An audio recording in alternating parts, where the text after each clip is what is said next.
નમસ્કાર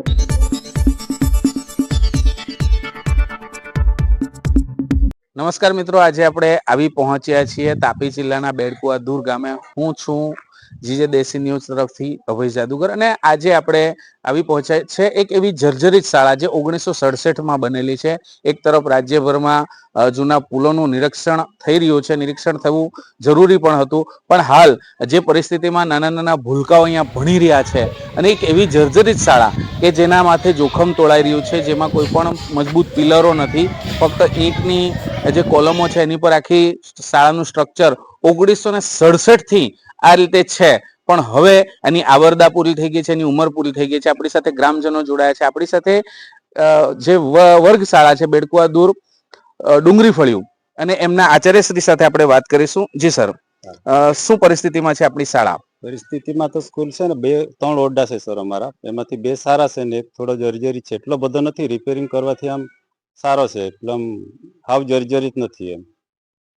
પણ હાલ જે અમે પરિસ્થિતિ જોઈ રહ્યા છે, અમારા કેમેરાએ જે કેદ કર્યું છે એ પ્રમાણે તો ક્યાંક ને ક્યાંક સ્ટ્રક્ચર નબળી પરિસ્થિતિમાં છે એવું પ્રાથમિક હિસાબે અત્યારે જણાઈ રહ્યું છે. હા, પ્રાથમિક હિસાબે એવું લાગે તો છે, પણ અમે સમયાંતરે એને રિપેરિંગ કરતા રહીએ છીએ, એટલે અમને એટલું બધું આમ ઓફિસ તરફથી પણ પૂછવામાં આવેલું, જર્જરિત ઓરડાની માહિતી માંગેલી, પણ હાલના તબક્કે અમે સારા છે એમ કરીને આપી નથી એમની. ક્યાંક તમે આના માટે ઉચ્ચ કક્ષાએ નવા ઓરડાઓની માંગ કરી કે કેમ? ના, હમણાં તો સારા હતા એટલે નવા ઓરડાની માંગ કરી નથી અમે. ક્યાંક આ શાળામાં કમ્પાઉન્ડની પણ કમી છે. કમ્પાઉન્ડની તો કમી છે. ફેન્સિંગ હતી બહુ જૂની, પણ હાલ તૂટેલ હાલતમાં છે, એટલે કમ્પાઉન્ડની તો વધારે જરૂર છે અમને. અત્યારે હાલ ગ્રામજનો પણ જોડાયા છે, આપણી સાથે એક યુવાન જોડાયા છે, આપણે એમની સાથે વાત કરીશું.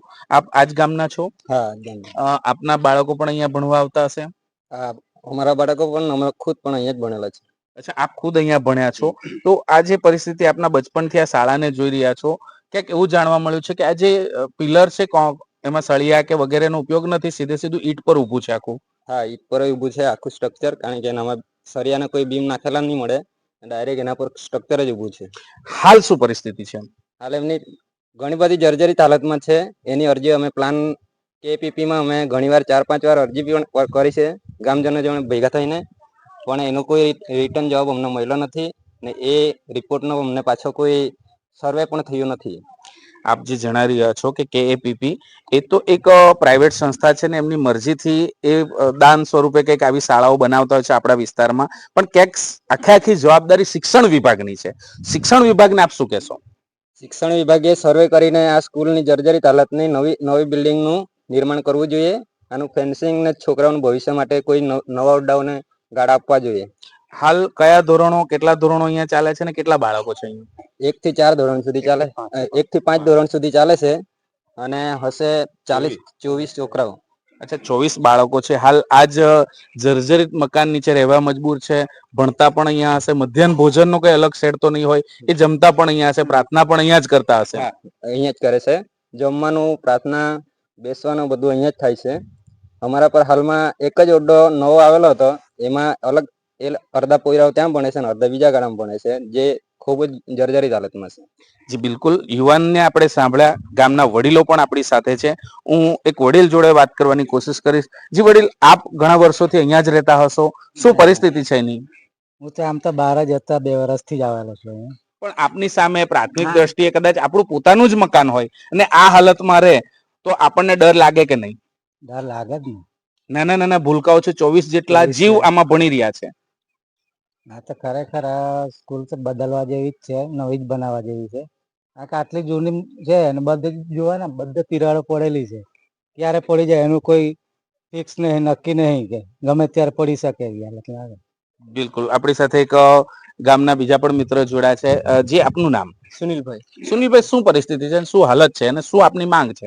આમ જોતા તો લાગે છે કે આ સ્કૂલ ઘણા વર્ષોની જૂની છે, બધો કાટમાળ જૂનો થઈ ગયેલો છે.